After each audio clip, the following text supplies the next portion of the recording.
الحمد للہ الذی ہدانا لہذا وما كنا لنهتدی لولا ان ہدانا اللہ اما بعد۔ آج ہم قرآن کریم کے 30ویں پارے کا خلاصہ بیان کریں گے۔ اللہ پاک سے دعا ہے کہ اللہ تبارک تعالیٰ صحیح سے بیان کرنے کی توفیق عطا فرمائے۔ 30ویں پارے میں جو کہ صورتوں کی تعداد زیادہ ہے، اس لیے تمام صورتوں پر گفتگو نہیں ہو سکے گی۔ 30ویں پارے کے بعد اہم مضامین کا جائزہ لینے کی کوشش کی جائے گی۔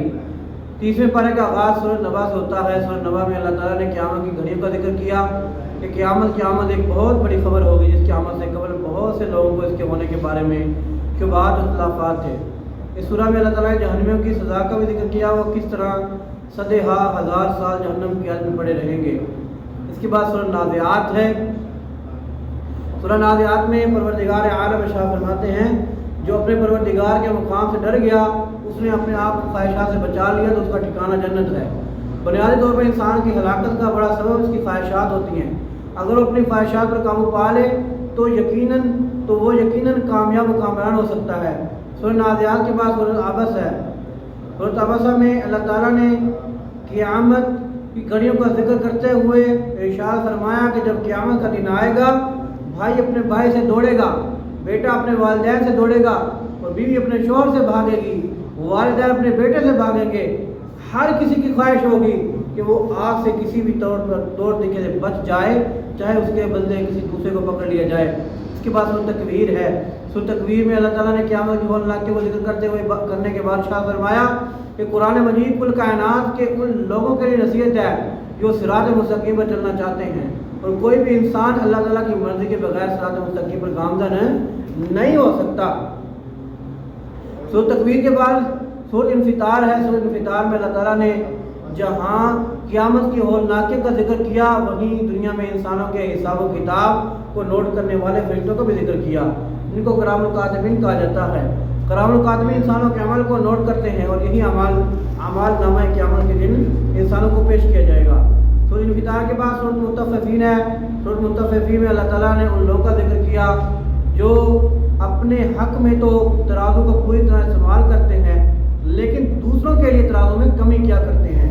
قیامت کے دن ایسے لوگوں کو تباہی اور بربادی کا سامنا کرنا پڑے گا۔ سورۃ مطففین کے بعد سورۃ انشقاق ہے۔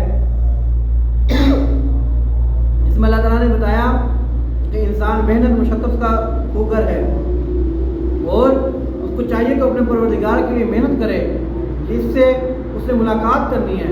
اگر انسان اپنے پروردگار کے لیے محنت کرے گا تو اس کو آسان حساب کا سامنا کرنا پڑے گا، وہ اپنے اہل خانہ کی طرف مسرت کے ساتھ واپس پلٹے گا۔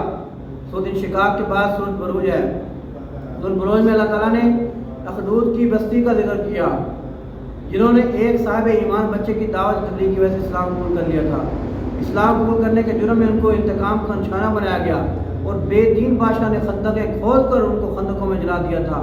بستی کے اہل ایمان افراد نے ہر طرح کی اذیت کو خندق کے پیشانے سے برداشت کیا، لیکن دعوت توحید سے دستبردار ہونے گوارا نہ کیا۔ اس کے بعد سورۃ طارق ہے۔ سورۃ طارق میں اللہ تعالیٰ نے انسانوں کو تخلیق کا ذکر کیا کہ کس طرح انسان کو پانی کے معمولی قطرے سے اللہ تعالیٰ نے تخلیق کیا، اور جو اللہ تعالیٰ انسانوں کو پانی کے معمولی قطرے سے پیدا کر سکتا ہے، وہ انسان کو اس کی موت کے بعد بھی آسانی سے زندہ کر سکتا ہے۔ اس لیے انسان کو اپنی حقیقت کو فراموش نہیں کرنا چاہیے۔ اس کے بعد سورۃ الاعلیٰ ہے۔ سورۃ الاعلیٰ میں اللہ تعالیٰ نے اس بات کا ذکر کیا کہ لوگوں کی نگاہ تو دنیا کی زندگی پر ہوتی ہے، لیکن حقیقی اور باقی رہنے والی زندگی تو آخرت کی زندگی ہے، اور اس حقیقت کو صرف اللہ تعالیٰ نے قرآن مجید میں ہی بیان نہیں کیا، بلکہ اللہ تعالیٰ نے ان حقائق کا ذکر ابراہیم علیہ السلام اور موسیٰ علیہ السلام کے صحیفوں میں بھی فرما دیا تھا۔ اس کے بعد سورۃ فجر میں اللہ تعالیٰ نے سابقہ اقوام کا ذکر کرنے کے بعد فرمایا کہ جب قیامت کا دن آئے گا تو اللہ تعالیٰ مومن کو مخاطب ہو کر کے کہیں گے، اے مطمئن جان اپنے پروردگار کی طرف راضی ہو کر پلٹ جا، اور میرے بندوں اور میری جنت میں داخل ہو جا۔ اس کے بعد سورۃ البلد ہے۔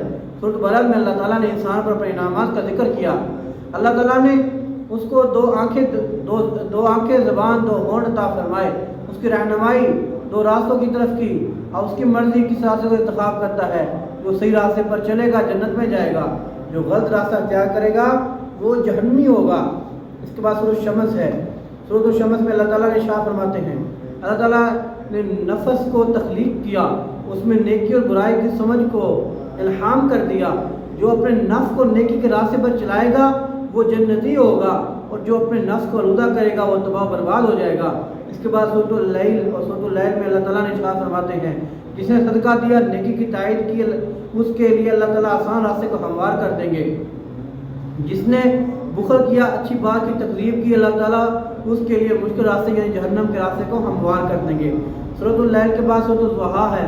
سورۃ الضحیٰ میں اللہ تعالیٰ نے صبر کی تلقین کی کہ پروردگار کی نعمتوں کا اعتراف کرنا چاہیے اور ان کا اظہار بھی کرنا چاہیے۔ سورۃ الضحیٰ کے بعد سورۃ الم نشرح ہے۔ سورۃ الم نشرح میں اللہ تعالیٰ فرماتے ہیں ہر تنگی کے بعد آسانی ہے، اور اللہ تعالیٰ نے صبر کا ذکر کیا کہ اللہ تعالیٰ نے رسول اللہ صلی اللہ علیہ وسلم کے تذکروں کو بلند کر دیا۔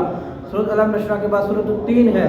سورۃ تین میں اللہ تعالیٰ فرماتے ہیں کہ انہوں نے انسانوں کو بہترین تقدیم میں پیدا کیا، مگر جو لوگ ایمان اور اعمال صالح کے راستے سے ہٹ گئے ان کو اللہ تعالیٰ نے بدترین مخلوق میں تبدیل کر دیا۔